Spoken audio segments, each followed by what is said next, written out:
Two more big games. Bills-Bucs. The Bills 7-5. They were my Super Bowl contender before the season. I thought they needed to win that game against the Patriots. I know there were weather conditions, which probably made your entire season, Furman. And that was weather nirvana. Yeah. Watching the field goals go back and forth, realizing that they couldn't kick for more than 12 yards out. Although I did bet under 44 longest field goal, I got a little nervous knowing that it was only working in one direction and it wasn't quite swirling like some of my guys on the ground had told me earlier in the day. So this was a weather nirvana for you. And then Bears-Packers. The Packers are obviously chasing the Cardinals, which is the Monday night game. We may get to that in a minute. But first, Bills-Bucs. Is this a must-win game for the Bills? They aren't in that comfortable a position for even the playoffs right now, to say nothing of trying to keep pace with the Patriots right now.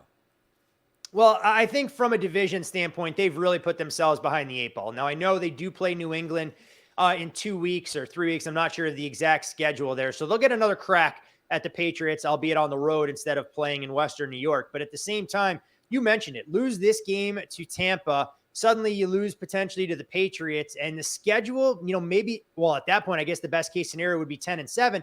And that might not even be enough to get them into the AFC playoff picture if things break the right way. So if the Bills want to make it easier on themselves, there's no doubt you want a big win on Sunday and bounce back in a short week. But Tampa's not the kind of team where you just show up, put the pads on, and expect to go out there and dominate. So at 3.5, there is a little bit of value on Buffalo, but I'm not sure I'm running to tangle with the side. I want to see how this Buffalo defense looks without Tre'Davious White, arguably their best defensive player, and against the team that can throw a number of different receiving threats at you. I really think it's going to be a big problem because suddenly Dane Jackson probably becomes your top cover corner, and that's not a situation you want to be in against the healthy Rob Gronkowski, getting Mike Evans and Chris Godwin, who I think caught 13 balls last week against the Atlanta Falcons, or some ridiculous number. So when I look at this game, I think both of these offenses are going to have some success. So I'd be inclined to look over the total.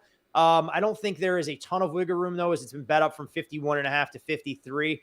But maybe you go derivative market and you're making a case for a first half or something along those lines. I think you're going to see plenty of points and fireworks at Raymond James Stadium, but not enough to get me on Buffalo, at least the way things stand right now. Early read, we'll do the show again, the fade, every Monday and Thursday is when we do this show. Rams-Cardinals on Monday night.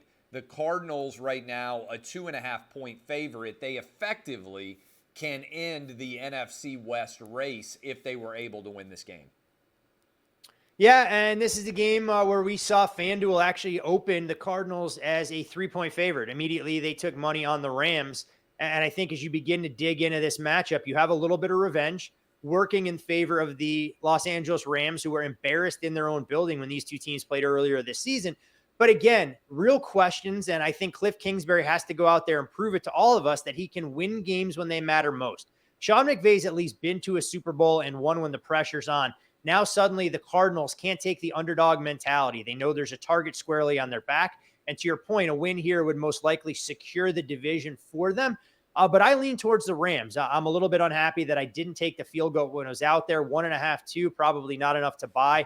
But for those folks who are looking to try and get involved on Sunday and tie it into Monday Night Football, maybe a teaser works out in your favor, taking a 6-point tease up through the key numbers of 7, getting them up to 8, 8.5. I think the Rams will have a chance to win it, but there's just not enough value in the number for me as things stand now. Any other of the games that we didn't hit on specifically in the NFL that you love or that are your favorite bets as we sit here on Thursday?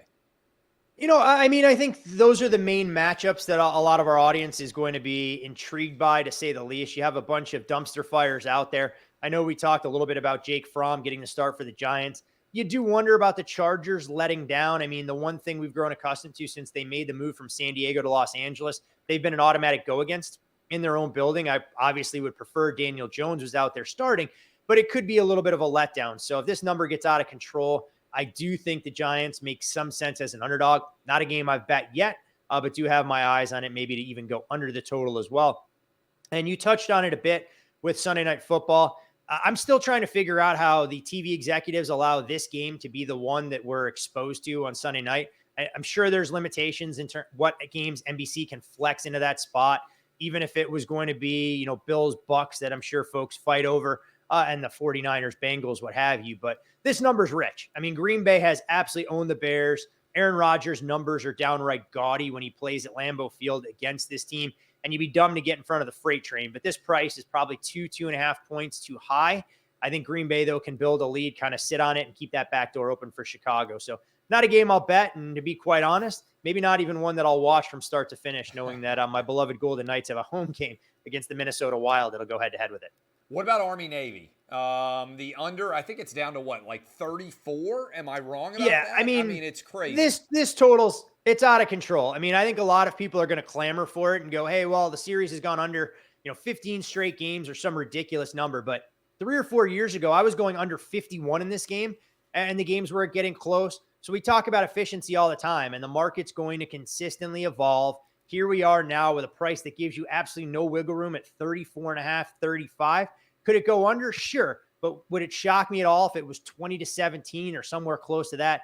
Not in the least. So I don't think you have much opportunity to go under. Maybe there's an early score and you get an adjusted total to take advantage of some of the live lines at FanDuel.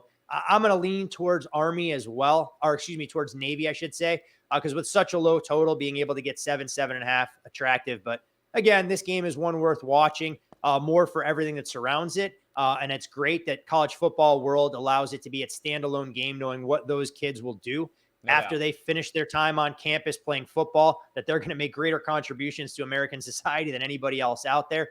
But for at least 3 hours on this Saturday after conference champions are crowned, these boys get to be front and center. And it's a game, honestly, that I know you've been to that I would love to go to at some point. I hear it's unlike any other college football experience. It's awesome. I've been fortunate. I've been to Philadelphia. I've been to Baltimore, I believe, both of those locations to be able to watch this game.